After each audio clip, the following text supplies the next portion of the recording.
بسم الله الرحمن الرحيم تبارك الذي بيده الملك وهو على كل شيء قدير الذي خلق الموت والحياة ليبلوكم أيكم أحسن عملا وهو العزيز الغفور الذي خلق 7 سماوات طباقا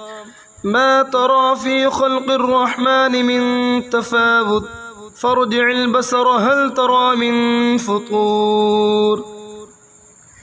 ثم ارجع البصر كرتين ينقلب إليك البصر خاسئا وهو حسير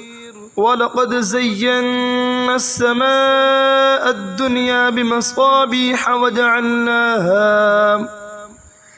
وجعلناها رجوما للشياطين وأعتدنا لهم عذاب السعير وللذين كفروا بربهم عذاب جهنم وبئس المصير إذا ألقوا فيها سمعوا لها شهيقا وهي تفور تكاد تميز من الغيظ كلما ألقي فيها فوج سألهم خزنتها ألم يأتكم نذير قالوا بلى قد جاءنا نذير فكذبنا وقلنا ما نزل الله من شيء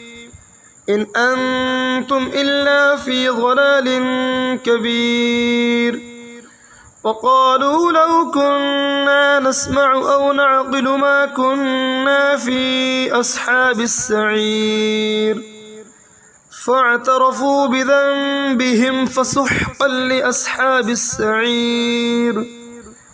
إن الذين يخشون ربهم بالغيب لهم مغفرة وأجر كبير وأسروا قولكم أو اجهروا به إنه عليم بذات الصدور ألا يعلم من خلق وهو اللطيف الخبير هو الذي جعل لكم الأرض ظلولا فامشوا في مناكبها وكلوا من رزقه وإليه النشور أأمنتم من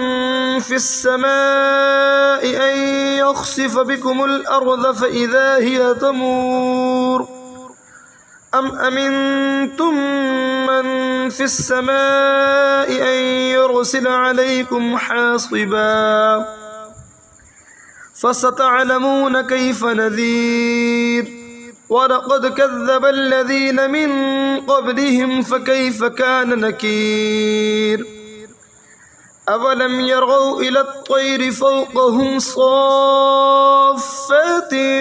ويقبضن ما يمسكهن إلا الرحمن إنه بكل شيء بصير أمن هذا الذي هو جند لكم ينصركم من دون الرحمن إن الكافرون إلا في غرور أمن هذا الذي يرزقكم إن أمسك رزقه بل لجوا في عطو ونفور أفمن يمشي مكبا على وجهه أهدى أمن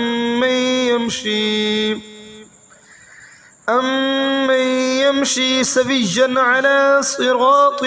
مستقيم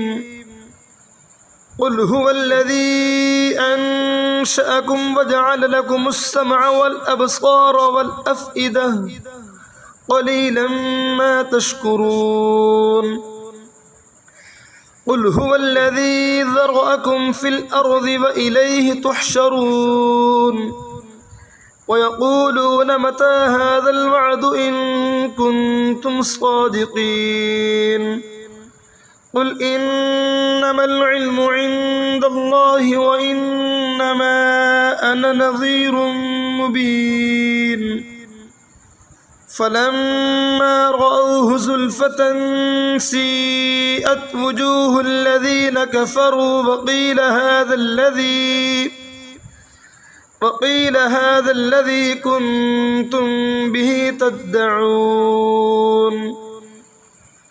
قل أرأيتم إن أهلكني الله ومن معي أو رحمنا